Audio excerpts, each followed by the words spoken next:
Hello students and welcome back to my channel math solutions with Rose ma'am.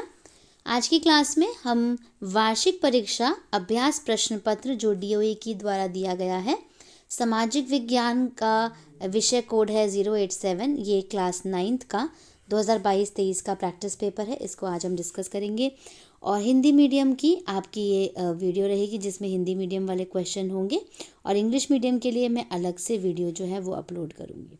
तो 80 marks का आपका paper है, 3 घंटे का। सामान्य निर्देश यहाँ पर दिए हुए हैं।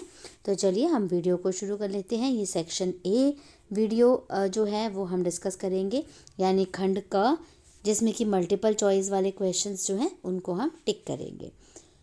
उससे पहले आप सभी से रिक्वेस्ट है, जिन बच्चों ने चैनल को सब्सक्राइब नहीं किया है या फिर आप मेरे चैनल पे न्यू है तो प्लीज़ चैनल को सब्सक्राइब कर दीजिए और बेल आइकन को प्रेस कर दीजिए। क्वेश्चन नंबर 1, गलत मिलान की पहचान कीजिए। तो अन्नपूर्णा का नेपाल, गुरुला मंदाता का नेपाल, धौलागिरी नेपाल, कंचनजुंगा नेपाल। तो इसका सही उत्तर है बी, गुरुला मंदाता नेपाल। ये गलत मिलान है। प्रश्न नंबर 2, निम्नलिखित में से कौन सी एक प्राथमिक क्षेत्रक की क्रिया है? तो इसका फर्स्ट ए पार्ट करेक्ट है, कृषि। प्रश्न नंबर 3 में देखिए, स्तंभ क एवं स्तंभ ख का मिलान करके सही विकल्प की पहचान कीजिए। तो चर्च द्वारा लगाए गए कर को हम क्या कहते हैं? टाइप कहते हैं। कर द्वारा राज्य द्वारा लगाए जाने वाला कर टाइल कहलाता है। ठीक है, यानी जो थर्ड क्वेश्चन है उसका सी पार्ट करेक्ट है, सी पार्ट। फर्स्ट का बी, सेकंड का डी, थर्ड का ए और फोर्थ का सी। इसका ये, इसका ये, इसका ये और इसका ये। ठीक है, तो इसके अनुसार जो सी ऑप्शन है वो हमारा करेक्ट है। इसके बाद चलते हैं प्रश्न नंबर 4 पे। दी गई जानकारी के आधार पर नदी की पहचान कीजिए। यानी लंबाई 860 किलोमीटर है, उद्गम स्थल छत्तीसगढ़ की उच्च भूमि है, अपवाह क्षेत्र झारखंड उड़ीसा है। तो ये किस नदी के बारे में हम बात कर रहे हैं? महानदी के बारे में। तो बी ऑप्शन करेक्ट है। प्रश्न नंबर 5, निम्नलिखित में से गलत कथन की पहचान कीजिए। तो प्रश्न नंबर 5 का सी जो है, उत्पादन में मानव पूंजी की भूमिका नहीं होती, ये गलत कथन है, बाकी सारे सही कथन हैं। प्रश्न नंबर 6, नीचे दिए गए महात्मा गांधी जी के विचारों को पढ़कर वाक्यों को पूरा कीजिए। मैं भारत के लिए ऐसा संविधान चाहता हूँ जो उसे गुलामी और अधीनता से मुक्त करे।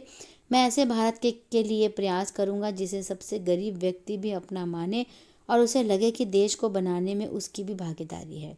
ऐसा भारत जिसमें सभी समुदायों के लोग पूरे मेल जोल से रहें। महात्मा गांधी जी के सपनों के भारत में क्या होगा? जो क्वेश्चन नंबर 6 है ये होगा, गरीब एवं अमीर के मध्य खाई नहीं होगी। तो क्वेश्चन नंबर सी जो है वो करेक्ट है। फिर आते हैं प्रश्न नंबर 7 पे। HYV बीजों का मुख्य उद्देश्य क्या है? तो आंसर है प्रति पौधा अनाज की मात्रा में वृद्धि। ए ऑप्शन करेक्ट है। क्वेश्चन नंबर 8, निम्नलिखित में से कौन सा कथन भारतीय संविधान के संदर्भ में सही है? तो भारतीय संविधान समता मूलक समाज की स्थापना पर बल देता है, सही। भारतीय संविधान लोकतांत्रिक शासन पद्धति पर बल देता है, सही। भारतीय संविधान अपने नागरिकों में बंधुता के विकास पर बल देता है, सही। यानी उपरोक्त सही, डी ऑप्शन करेक्ट है क्वेश्चन नंबर 8 का। अब आते हैं क्वेश्चन नंबर 9 में। राज्य के गाँव की कुल जनसंख्या 5000 है। वर्ष 2019-20 के दौरान उसके गांव में जन्म लेने वाले शिशु की कुल संख्या 20 है। बताइए कि 2019-20 में राज्य के गांव की जन्म दर क्या है?